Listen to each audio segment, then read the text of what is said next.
Shalom, my dear friends. Shalom. Today, the 15th of May of the year 2022, corresponding to the 14th of the month of Iyar of the year 5782. And here we are in the holy city of Jerusalem, joining together in this meeting on Pesach Sheni, the second Pesach, the second Passover, 1 month after our major Pesach, just in the previous month of Nisan. And here the message of Pesach Sheni is that those who were not able to offer the Pesach sacrifice in the Holy Temple on the main Pesach festival, they had a second chance on the second Pesach to do so. If somebody had been, for example, on a journey far away from Jerusalem, or if they had been for some reason ritually impure, for example, if a relative had passed away and they had to bury them and they became contaminated with tumat met, with the impurity of contact with the dead, they would also not be able to offer the sacrifice on the first Pesach and would be able to purify and come again on the second Pesach.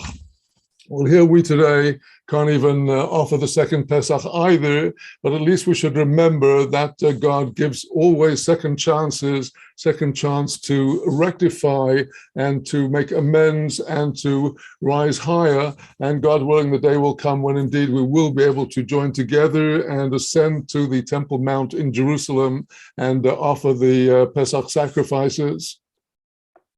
Well, today is also the day that marks the greatness of one of the outstanding sages of our Mishnah, Rabbi Meir.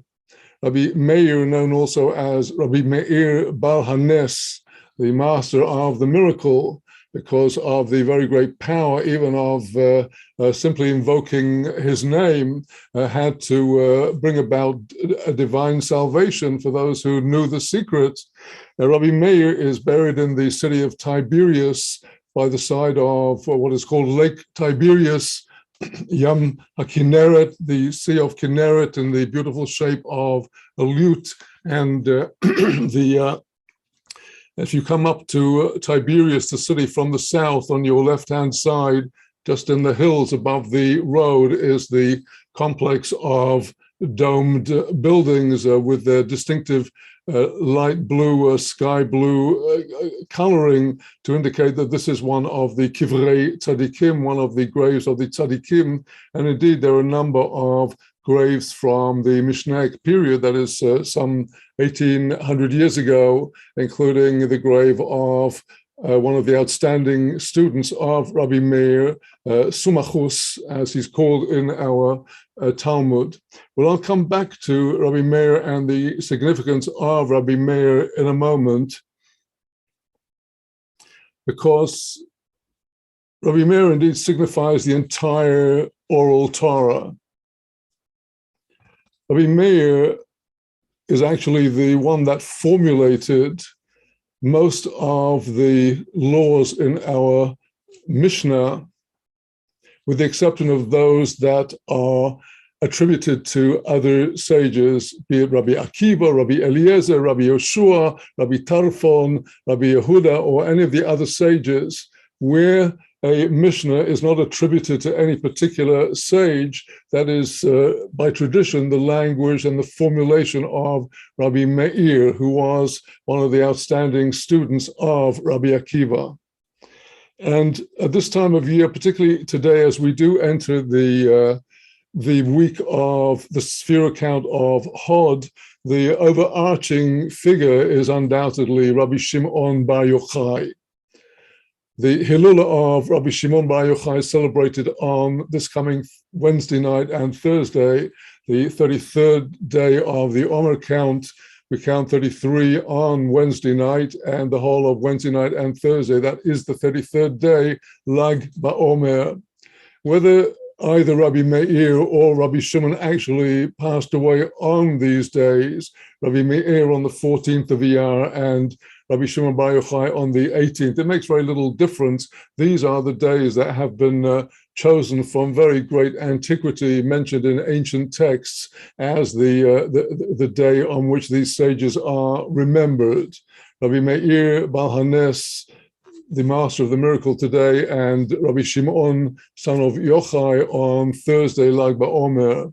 And indeed, these two figures literally do encompass the whole of the oral Torah, because these two figures, Rabbi Meir in his way, encompasses the revealed Torah, that is to say, the bread and meat of the halachot as they are applied in actual practice in this world, in every field, be it in the field of agriculture or the field of the festivals or of marital life or social life, business life, damages, and so on, be it in the laws of temple sacrifices, purity and impurity, in all of these areas. It is Rabbi Meir whose anonymous formulation of the laws is the main body of our Mishnah. I'll have a little more to say about the Mishnah in a little while, but let us focus today on Rabbi Meir and also look forward to Thursday, Rabbi Shimon Bar Yochai, who is also one of the Tanaim, one of the Mishnaic sages, who in practically every chapter of Mishnah is quoted for his opinions. And this is the same as Rabbi Shimon Bar Yochai, where the Mishnah and the Talmud mention Rabbi Shimon without a further title. It is Rabbi Shimon Bar Yochai, who of course is the author of the Holy Zohar. In other words, not only was Rabbi Shimon Bar Yochai a master of the revealed Torah. When I say revealed, what I mean is the Torah that applies in our world in practice, codified in Maimonides' code of law or the Shulchan Aruch, the practical law of the Torah. I'm calling today the revealed Torah as opposed to the concealed level of Torah, the sod, the secret level, which is encompassed in the Zohar and all of the Kabbalistic literature that followed the Holy Zohar. And these two figures then encompass the whole of the oral law. And my question today, which I'd like to seek an answer to, is what exactly are these sages? What exactly is this oral law? And the oral law encompasses not only the revealed Torah, but also the concealed Torah. In other words, when you get a new appliance, a new gadget, if they don't give you a handbook, you're in real trouble. You don't know what all these buttons are, all these dials, all these controls. You have no idea until you get the handbook. And the handbook will explain it even better for people who find going through users' manuals quite difficult. If you have a friendly person who will lovingly explain to you step by step how to use it, then you'll be much better able to use this new gadget. I mean, imagine if you wanted to fly a 747. You're going to be the pilot today of a 747. You've got the lives of hundreds of passengers in your hands, and you have no idea how to fly a plane. And you say, "Oh, that doesn't matter. I can do without them. I'll get into the seat and start flying. What do I care?" That's crazy. I mean, well, now, are you going to a hospital? You say, "Yeah, I'd like to see what's going on here." You barge into this clinic, you barge into the operating chamber. You'll have, very soon, the guards will have you bundled out of the hospital, because in order to get into the hospital, you have to obey the rules. There are many rules of hygiene that apply when you come into the outer reception area. All the more so when you come into an inner clinic, and all the more so when you come into an operating theater where actually there is the body, the person being operated on is absolutely open there on the table, and the place has to be absolutely clinically, totally neutral. Well, now, everybody knows, the entire world knows, that an event is described in the book of Shemot, the book of Exodus, that we call the giving of the Torah. At this point, we are counting the very days to the giving of the Torah. We're counting the days back to the offering of the Omer on the second day of Pesach, because the Omer offering is our transition from being slaves in Egypt to being free people that know now that we have to build ourselves step by step in these 49 days until we will come to stand at the foot of Mount Sinai and actually hear and feel. We'll hear the rumbling and the thunder and see the sparks, and we'll see the heavens open up and all be open to us. A very graphic description of the giving of the Torah contained in Exodus, and again narrated in the book of Deuteronomy in the parasha, the portion of Va'et Hanan, the third portion of Deuteronomy, the second description in other places also in Deuteronomy of the giving of the Torah, thunderbolts and lightning flashes, etc., etc. Well, this picture, this mythological picture, is very far from what seems actually to have happened, because the stubborn attachment of the people of Israel to the commandments of the Torah that fly in the face of Greek rationality, of modern rationality, the stubborn adherence of the people of Israel to the abstinence strictly from blood, to the point that you actually have to salt the meat before you even begin to think about cooking it in order to remove any resistance. Stubborn refusal to wear garments that have wool and linen woven into them. The very concept that there's such a thing as purity and impurity, that although it's invisible, is a real factor that might affect a person's status, the status of man and wife, and so on. All of these things, the nations of the world are extremely resistant to, and the people of Israel have clung stubbornly to these statutes and these laws, to the weekly Sabbath, to the point that people will go to extreme lengths to avoid any minor infringement of the Sabbath. Will something happen at Sinai that got into everybody's souls and their genes to carry through until today? Until today, people like myself, at the age of 25, I had no conception there was such a thing as Yom Kippur. I was driving around in the countryside, and 1974, on the day of the outbreak of the Yom Kippur War, and only then did I realize that, again, there's such a thing as Yom Kippur. And yet all of a sudden, something got into me from where I have no idea, that started pulling me to this code with its apparent restrictions, this servitude, which is actually the key to freedom. But what exactly did they see at that time, at that moment of the opening of the seven heavens at Sinai?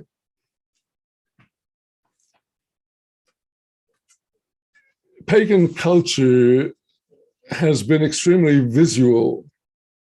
The culture of the Assyrians and the Babylonians and the Greeks and the Romans. It was only the Muslims that returned to the true Torah pathway that strictly prohibits pictures and representations that are supposed to have something to do with divinity. We're allowed to have pictures of trees and plants and animals to decorate our homes, but anything that has to do with some kind of ritual has to be quite separate from any kind of visual image, any kind of representation, be it a sculpture or even pictures may only be used in very limited ways in places of worship. And the reason is because the whole experience of Israel is between the mouth and the ears. When we recite our Shema, we close our eyes off. When we want to express our faith in God, we close our eyes to the visual reality of the world around us in order to go inwards and upwards into the world of the soul and the spirit. We intentionally close our eyes to the material world in order to focus on the spirit, and this is the process of prayer. The true Hasidim, during their Amidah prayer, will have their eyes strictly focused on the prayer book all the time, and the whole interaction between the mouth and the ears. The ears are to hear the whisper of the mouth, And the same is true in the study of Torah, that it is the interaction between the mouth and the ears. We read aloud the words of the Torah. We recite the Mikra, the words of Torah, Nevi'im, Ketuvim. We recite aloud the words of the Mishnah, aloud the words of the Halachot, aloud we read the Holy Zohar, because it is the vibrations in the air which are bringing, in some way unknown to us, beneficial emanations into the world. But today, particularly for the students of the Torah, it is the printed letters on the page, perhaps the words of the teacher at the lecture, in the shiur, in the Torah talk, but particularly the words on the page and the interaction with the ear and with the understanding mind. And of course, bringing the message from the mind down into the heart. All of this is the essence of Torah, lilmod, ulalamed, lishmor, v'la'asot, to learn and to teach, to guard and to perform. These are 4 words in the prayer with which we precede our morning recital of the Shema, to indicate what Torah is about. Now, at Sinai, and in the 40 days afterwards, Moshe Rabbeinu, received a system of wisdom which, to anybody who really studies and penetrates between the surface meaning, sees has to be completely divine. There is no way that the 5 books of Moses could not be given by a higher power, because once you start studying it in the Hebrew, with all of the levels of interpretation, the simple meaning, the elusive meaning, the drasha, the lines of thought that go out of it, and the sod, the mystical level, those 4 levels of pshat, remez, drosh, and sod, pardes, the garden of Torah, it becomes apparent that the 5 books of Moses and also all of the books of the prophets and the holy writings are all suffused completely with Holy Spirit. The 5 books of Moses, the language is completely divine, and all of the prophets and the holy writings are divine messages suffused with Holy Spirit. And these, we have to distinguish between our prophets and some images people may have of speaking in tongues. Speaking in tongues is a practice found in certain cults where people are getting into a completely intoxicated state, at which point they start talking whatever comes up. And some people associate this with some level of prophecy. Well, the sages of Israel, the sages of the Talmud, distinguish between the rantings of a lunatic and true prophecy. Indeed, in the time of the exile, the time when there is no temple, it is sometimes through the rantings of the mad person that actually God sends messages. But the true prophets of Israel, in the line of tradition coming from Abraham, Isaac, and Jacob, who got it from the academy of Shem and Aver in the north of Israel, in Tzfat, which is where the original academy of Noah's son Shem and his son Aver was. So Abraham, Isaac, and Jacob got it from them and handed it down through Levi to Amram, who gave it the tradition to Moses. And these were not just sort of ancient, meaningless mantras. These were levels of insight into the creation. For example, the earliest book of Kabbalah attributed to Abraham, our father, Avraham Avinu, is Sefer Yetzirah, the book of formation.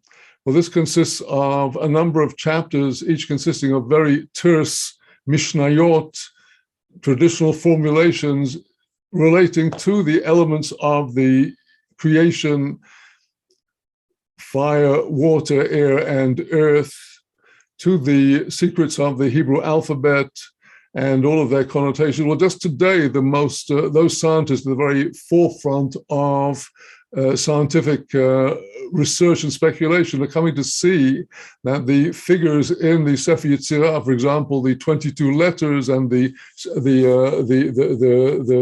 doubled letters and the end letters are all related to phenomena that may be observed in the DNA codes and other very, very basic universal laws. And that is to say that this wisdom was already handed down from very early times. When one looks, for example, at the astronomy that comes out of the simple Torah commandment that the festival of Pesach must fall at the time of the barley ripening in Israel, while the years are counted by the lunar months, you have to reconcile the 12-month lunar year of 354 days with the solar year of 365 days. And to do that, there is a phenomenal mathematical reckoning to get it absolutely correct, all of which is recorded in Maimonides' monumental code in the laws of sanctification of the month, where he gives all the mathematics, an incredibly complex series of calculations to know exactly when the moon is going to pass before the sun on any given day of creation. All this wisdom our sages had. If you look into the second section of Shulchan Aruch, known as Yoreh Deah, after a phrase in Isaiah, he shall teach understanding. The first section deals with the laws of shchita, the laws of slaughtering an animal, and following is a section known as the trefot, all of the situations in a slaughtered animal that might render the animal unfit for consumption. It could be some congenital deformity, the absence of some vital organ. It could be some injury sustained by some predatory animal or from some fall. All of these different situations are discussed in great detail, in tremendous detail, in the opening sections of Yoreh Deah. And you can understand how many of the outstanding sages of Israel were also, by the way, great doctors and physicians, because the amount of understanding that is displayed in these chapters of Shulchan Aruch, which reflect the tractate Chulin in the Talmud and the Mishnah on these same areas, the knowledge of animal physiology and of morbid situations in difficult times, and the knowledge of predators and their habits is unbelievably detailed. And this extends into the later halachic authorities who extend all of these details. We have to deal with specific situations that may arise. Their understanding of the different kinds of animals, birds, and their maladies, and so on and so forth, is absolutely phenomenal. And this applies across the whole spectrum of Torah law. In other words, you've got this 747 in front of you. Here, go fly it. Well, the coach, the teacher, is the Rav, the rabbi.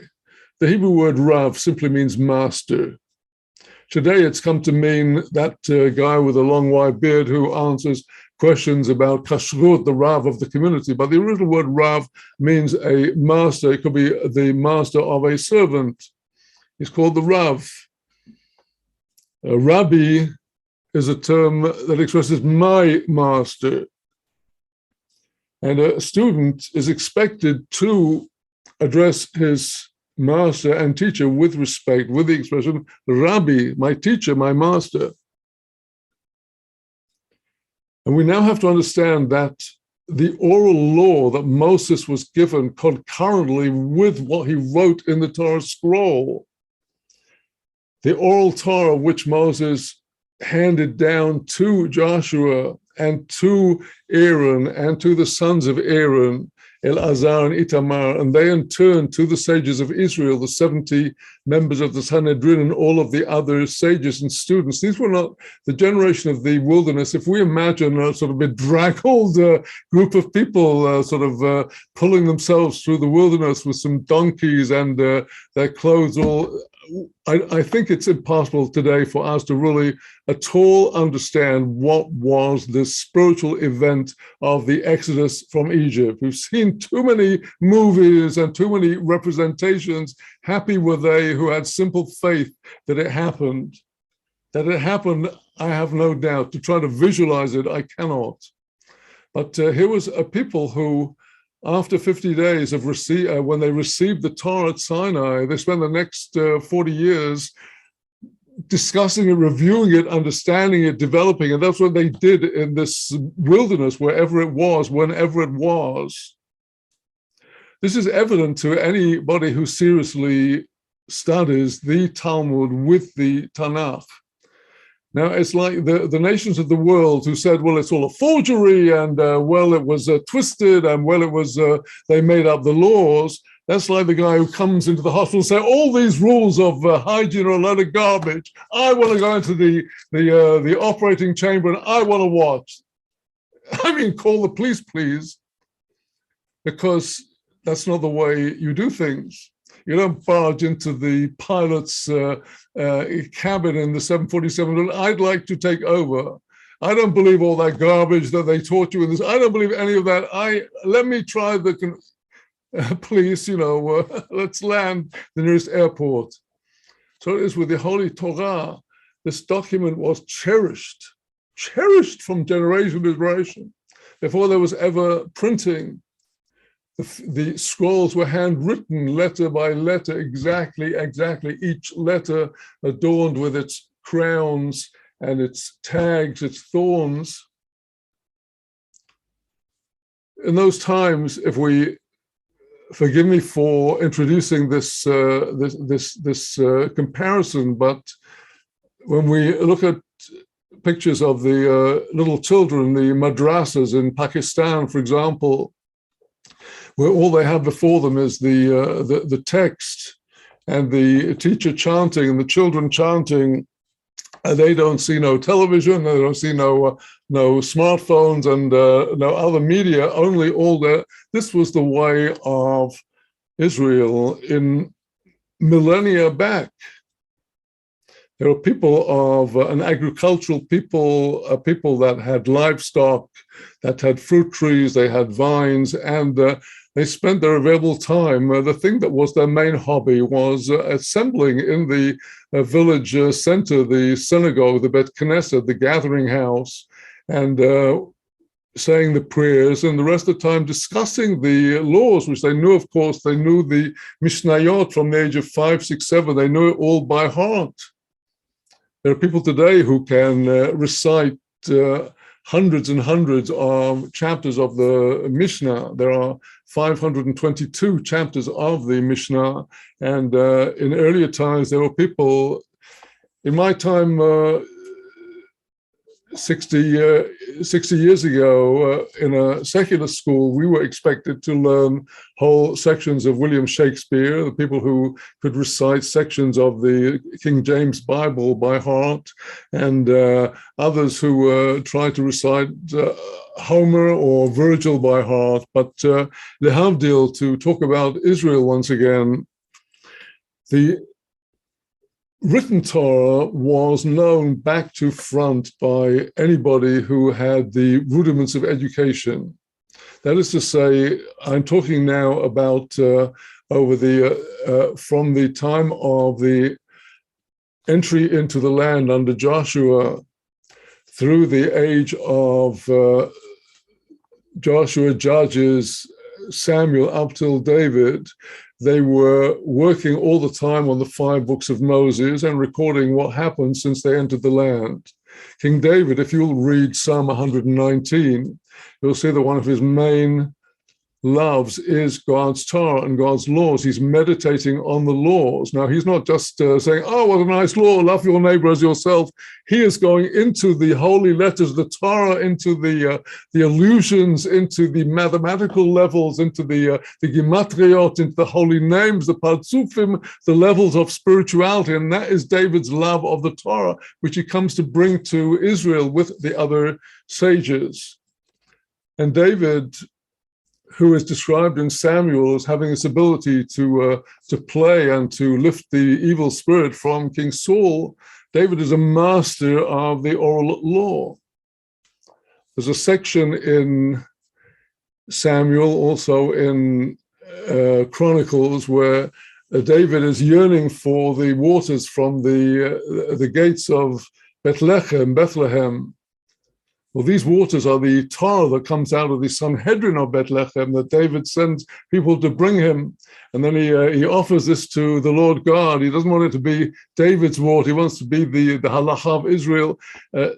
I'm just evoking this for a moment to evoke the level of David as not this sort of, God forbid, the way that Italian freak Michelangelo portrayed him as like a naked shepherd, God forbid. But lahavdil, David with his beautiful garment dancing before the ark of God in complete purity, was a master of the Torah, the 5 books of Moses, and of all the oral Torah that surrounds each and every letter and word, both on the level of revealed and concealed.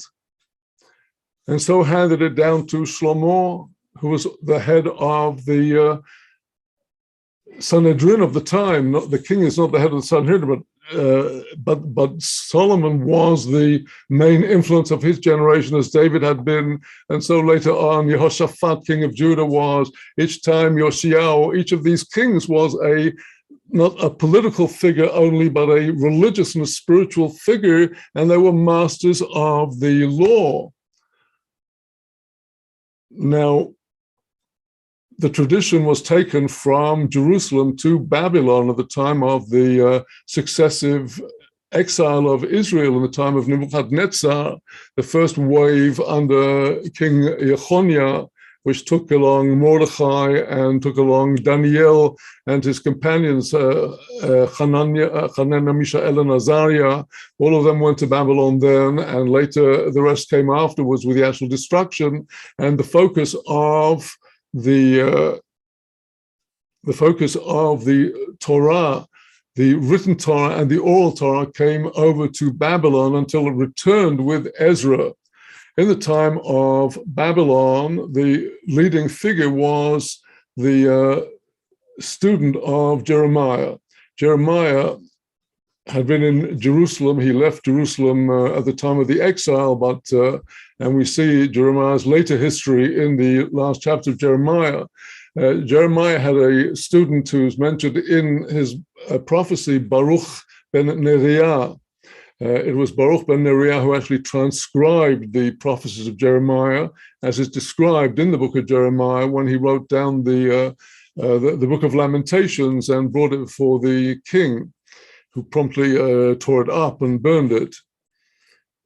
So Baruch ben Neriah, at the time of destruction, was saved, as Jeremiah says to him, well, look, you should be happy your soul is saved. You may not be a prophet like you could be in Israel, but you should be happy you saved your soul. Baruch ben Neriah went to Babylon, and his student was Ezra. And although before Ezra came to Jerusalem, already Zerubbabel and the high priest Yeshua, the high priest, came up already, as described in the beginning of the book of Ezra. Ezra himself stayed in Babylon until Baruch ben Neriah passed away. And then Ezra came to Jerusalem, and Ezra was the Moses of his generation. An enormous amount of organization of what has become Judaism took place under Ezra, who had received from Baruch ben Neriah, received from Jeremiah, received from all those who went before him. They were prophets. That is to say, what we have written in the Talmud, which somebody, if they could really started off at an early age, if you started Talmud at the age of 6 or 7 years old, and you were persistent by the age of 16 or 17, you could have covered it quite a few times, be quite proficient with all of it. These guys were proficient in all of the revealed law, and they also had prophets who were teaching them the mysteries of the letters of the names of God and the appropriate kavanot, the meditations which are later recorded in the Holy Zohar, and particularly in the writings of Rabbi Yitzhak Luria, author of the Tree of Life in the 16th century in Tzfat. In other words, the tradition that is recorded in our later texts is all coming down from the generations. In the times of the Holy Temple, in the times when the sages were focused in Israel, they were all together and could formulate an agreed, united line. What happened with the destruction of the temple, particularly the Second Temple, when already the groundwork for what became our Mishnah, the recording of the oral law, the first written recording of the oral law in the Mishnah, which already the versions preceded Rabbi Meir by several generations, these were being formulated right at the end of the Second Temple period. In other words, the secular year zero marks the period when Hillel and Shammai are active in Jerusalem. It's precisely at that time that all of the balagan of the next 40 or 50 years and all the events that the nations have been celebrating ever since took place. It was precisely then, preceding the destruction of the Second Temple, that the groundwork for the Mishnah, which is the codification of the oral law, was being laid. And figures in that time are quoted in the Mishnah. Hillel, the president of the Sanhedrin, and Shammai, the Av Bet Din, the second, Rabban Gamliel, the elder, who's also mentioned in the Christian writings, and other of the early Tanaim. But the destruction of the temple and the destruction of Jerusalem and the occupation of Israel meant that the oral law went into exile. Already 40 years before the destruction of the Second Temple, the Sanhedrin that had sat on the Temple Mount went into exile voluntarily. And they did that because there were so many murders going on that they did not anymore want to apply the Torah laws of execution of murderers. So there was the beginning of the departure of the holy presence from Jerusalem was the exile of the Sanhedrin to eventually 10 stopped till they disappeared and will reappear in Tiberias, or we might say they already have reappeared in Tiberias. That's another issue, the renewed Sanhedrin, which is now operating in Israel, thank God. But let's go back to the theme of the transmission of the oral Torah. After the destruction of the temple, the sages were scattered, many fled to the Galilee, and that's why many of our sages mentioned in the Mishnah, the latest sages, were from around the Galilee, and the whole of the Zohar, the Holy Zohar, which we shall be celebrating on Thursday with the Hilulah, the celebration of Rabbi Shimon Bar Yochai, is all located in the Galilee, with very few mentions of Jerusalem as a reality, except as the place of the impurity brought there by the Romans. Something that needs to be understood about the oral Torah is how it all gets pieced together. I've mentioned already a number of different sages of the Mishnaic period, Hillel, Shammai, and Rabbi Akiva, Rabbi Tarfon, Eliezer, Rabbi Yoshua, and so on and so forth.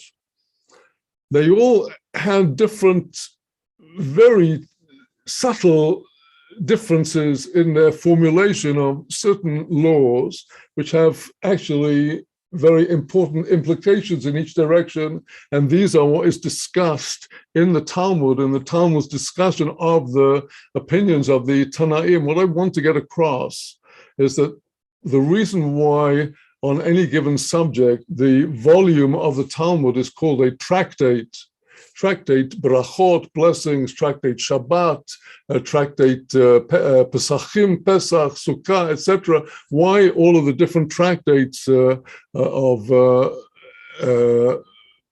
betrothals, divorces, damages? The word tractate is a rather unfortunate translation of the actual Hebrew word, which is a masechet. And a masechet is a weave. A weave contains different strands which all interact, preferably, hopefully, subtly, to make beautiful patterns.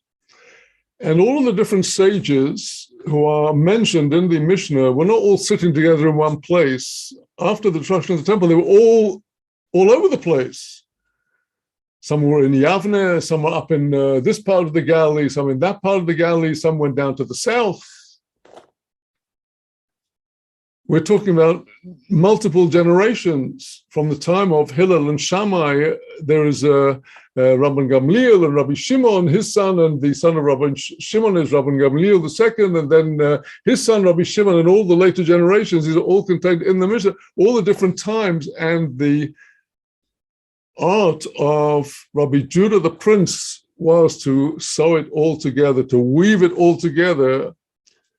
So he he knew all of the materials in an astounding way. He'd heard these traditions. There were special people who studied by heart all of the oral traditions, the formulation of the laws of damages of an ox, of a goring ox, of a eating ox, a kicking ox, all of these traditional formulations. Rabbi Judah had heard them from professional remembrances of the laws, and he collected it all together and formulated the Mishnah in around the 3rd century of the Common Era, under very difficult circumstances with the Roman occupiers, but he did have a relationship, amazingly, with the Roman Emperor Antoninus Pius, a very amazing friendship. Well, now, the Mishnah brought order into an area that had never previously been recorded in writing. Until that time, from the time of the giving of the Torah, until the 2nd and 3rd centuries of the Common Era, the leading sages had for themselves recorded certain formulations of laws of particular importance to them, and thus they were handed down. It was Rabbi Yehuda who organized the whole thing, and he records opinions that are not his own opinions with which he disagrees, and records his own opinion in the discussions. The Mishnah consists of 6 main orders, each one of which consists of up to 11 or more tractates. Each is a weave surrounding a particular subject. The first tractate, blessings; the second tractate, the laws of the gifts of fields, agricultural gifts to the poor, the corner of the field, the fallen sheaf, and the fallen grapes, and then going on with other tractates of agriculture, then followed by the tractates of the second order, and the 6 orders covering the entire spectrum of the oral law. And in these centuries following the redaction of the Mishnah by Rabbi Judah the Prince, Rabbi Yehuda Nossi, there were discussions about what exactly did he mean, because he was so incredibly subtle in the way he put it. He was dealing with the traditional formula of Rabbi Meir, which were all the anonymous formulae in the Mishnah of all the different laws, together with a whole variety of different opinions. And he has the most amazing way, which can only be discerned by somebody who studies the Talmud and how they discuss how he's put it together. He had an ability to foresee exactly which direction all of this is going to go, and until you get to the bottom line. Well, this can only be seen by people who are willing, first of all, to attain complete mastery of all of the 5 books of Moses in Hebrew, all of the books of the prophets, and all of the books of the holy writings in Hebrew, and is then willing to study the Talmud in depth, because the Talmud is about establishing relationships between the written law and the oral law. Where can we find in the written law any given oral law that we have received by tradition in all of the generations? And the Talmud, together with some associated literature of the Tanaim, which are in the form of commentaries on Exodus, Leviticus, Numbers, and Deuteronomy, which also establish how the oral laws with which we are familiar from the Mishnah are actually rooted in the scriptures, and how each of the different disputants in the Mishnah has interpreted it from a particular vantage point, an opinion is actually implicit in the text, because the Torah text is not only one meaning. The Torah text is divine wisdom. It has multiple meanings in all directions. I just learned the other day that the newest Macintosh computer is light years ahead of the traditional iMac, because you can attach lots and lots of different things, all operating at one time. And al-achad kama v'kama, the infinite computer mind of the creator of the world is simply has this wisdom that encompasses all of the different viewpoints which are refracting the light of the Torah. This is true on the level of the revealed Torah, the different laws, different views about how a marriage contract should be written, how a divorce bill should be written, how a loan may be conducted without interest, and how it may not be conducted. All of these things are in the revealed Torah. There are different opinions in the later discussions by authorities. Just as in a hospital, you don't barge in. There's a whole series of barriers. Wait a second, could you please put on your mask? Are you free of disease? Before you get in here, we'd like to check you out to see how you are, whether you are fit to the special atmosphere we need in here in order to do our work. And the same is true with Israel. Israel needs not only the 613 commandments of the Torah in their stark, basic form, but how do you keep the Shabbat? How do you abstain from partaking of blood? What is your obligation on Passover regarding abstaining from leaven? And so on and forth. In every area, we need all of the discussions drawing this terse scriptural statement into the practical situations of life. And that is what the ensuing oral Torah is about. In our time, it's all come to be written down. And this is part of our exile, because we need to bring it back to life with actual teaching from teacher to student, directly from mouth to ear, with all of the gestures that a human being is able to make in order to get across. Is much better than when it's all in these squiggles on the page, which are, particularly if it's Rashi script in the Talmud, very difficult to figure out what's going on. But if you have a friendly teacher who will explain, that is a very great thing. Now, there are certain major schools of the Kabbalistic tradition which also emanates from this oral Torah, because the oral Torah contains all of the pathways of the prophets which were followed by Isaiah and Jeremiah and Ezekiel and all of the other prophets of Israel. There were established B'nai Hanavim. They were like schools of prophecy, the children of the prophets. B'nai Hanavim, we see depicted in by King Saul. We see it in the book of second book of Kings with Elisha. Elijah and Elisha, the schools of the prophets. And when the temple was destroyed, all this went also into exile, but it went into the secret chambers of the Mekubalim. The Mekubalim, the Kabbalists, were the inheritors of the prophetic tradition. And it was they who brought the prophetic tradition into a way that may be assimilated by people in our time when we have no temple. There were schools of Kabbalah, such as that of Rabbi Avraham Abulafia of the 13th century, known as the prophetic Kabbalah, that include meditations and prayers that a regular person without very much background could not actually practice meaningfully. There are one or two people today who maintain that they are teaching some of these traditions, and perhaps they are. That's not my part to judge, but the main tradition that has been accepted by the wider Jewish world is that of the Holy Zohar as refined and elevated by Rabbi Yitzhak Luria in Safat in the 16th century, and particularly as refined and elevated by Chassidut of Rabbi Israel Baal Shem Tov in the early part of the 18th century, from about the late 1690s to 1760, and the tradition that emanated from him of the Baal HaTanya, the founder of Chabad Chassidus, Rabbi Shneur Zalman of Liadi, Baal HaTanya, the author of the Tanya, one of the first major published Hasidic texts, of course, Rabbi Nachman of Breslev and the other Hasidic masters.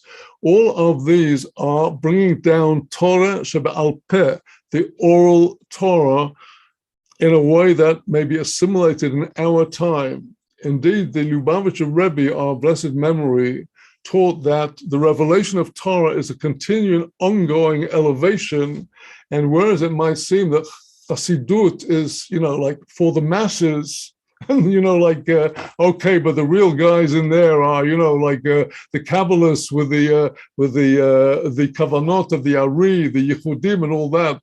Nobody in our day, except for maybe one in a generation, is able to actually follow the Lurianic devotions. But the Lubavitcher Rebbe emphasized that actually Chassidut is a vessel that lifts us above, just like it's recorded that at the crossing of the Red Sea, the Shifcha, the serving maid, saw what only Ezekiel afterwards barely glimpsed. And who's to say what God can bless us with? What I want to emphasize is that the nations of the world, this applies both to Edom and Ishmael and all the nations who follow after them, have made it their business to try to undermine the legitimacy not only of the written Torah, which particularly the Ishmaelites claim to have been forged and falsified, but in both cases, the Edomites and the Ishmaelites are duty-bound for their own respectability to deny the oral Torah, because the oral Torah was if known with the Hebrew, and it can only be understood with the Hebrew, would completely cut the ground from both of their feet entirely. This can only really be explained if at all at a considerable length, and we won't get there today. But what I want to emphasize is that we're now counting the days back from the offering of the Omer offering on the first day of our liberation after Pesach towards the ultimate goal, which is the giving of the Torah, the receiving of the Torah from Sinai, from a place of humility, of self-nullification, of separation from the world, to a place of receptiveness to the Spirit on the 50th day, when the gates of understanding are opened up. And we must understand that that understanding can only come when we prime our minds day after day and night after night with the words of the Torah, each according to his or her level. We're at the level of the devotion of the Siddur, the prayer book, and the Tehillim, the Psalms of King David, which are particularly auspicious at this time of the year. Be it priming ourselves with the laws of the Kitzur Shulchan Aruch, be it with the Shulchan Aruch or the laws of Maimonides' Code, the Mishnah Torah, priming our minds, and particularly with the 5 books of Moses and the Tanakh. When we prime our minds with this in this world, then when God will enhance our nefesh with the levels of ruach and neshama, all of those vessels we have worked to build through our breaking our teeth on the parashas and on the tractates, the masechtot, and on the laws, all of this will be filled with divine light, all of these vessels, because all of the situations of the oral law, for example, in the Mishnah, the first Mishnah, the famous Mishnah in Baba Metzia, dealing with laws of disputes and damages, where 2 people are holding a talit, and each one is pulling in his own direction, saying, "This is mine. No, it's mine." And what is the rights to this talit that they're disputing? Well, as explained by the Rebbe of Lubavitch of blessed memory, this is a discussion actually about different boundaries between different spiritual worlds, which has been contained and clothed in the discussion in the Mishnah. So the bottom word here, the bottom line is that there's very much more than meets the eye to our Holy Mishnah and the oral law. The words of our sages are riddles. They spoke in riddles because they didn't want people who are unfit to be able to understand what they are saying. They had codes with which they would communicate with one another.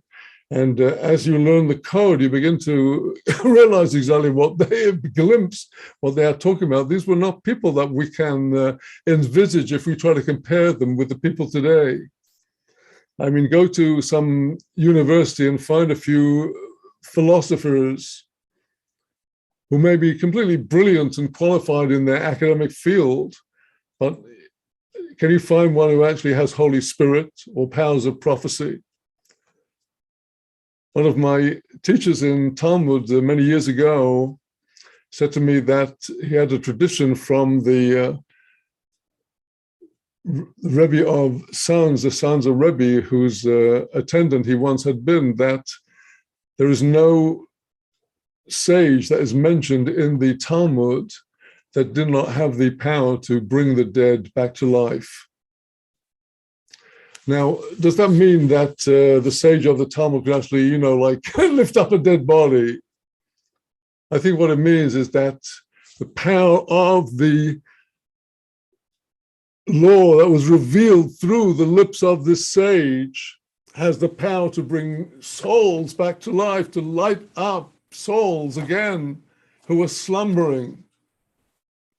It's the labor of burning the midnight oil over the Holy Torah, but for those who want to do it, there is no higher crown in all of the world, as Maimonides, Rambam writes in the Laws of the Study of the Torah, that one who wishes to attain the Torah must devote her whole life to that. Women today, if they wish to, they're certainly not only permitted to, but duty bound to study the Torah, to bring their aspect of the Torah to all those that they are able to influence. And we are all only going to be freed from this tyranny that is trying to engulf the world at the moment. We will all be freed through our continuing devotion to the Torah and its practices.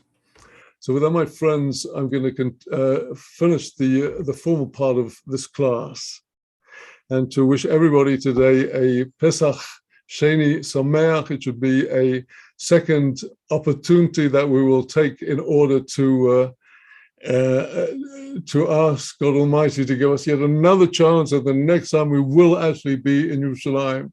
So Shalom from Yerushalayim. And then, my friends, it's the end of the recorded part.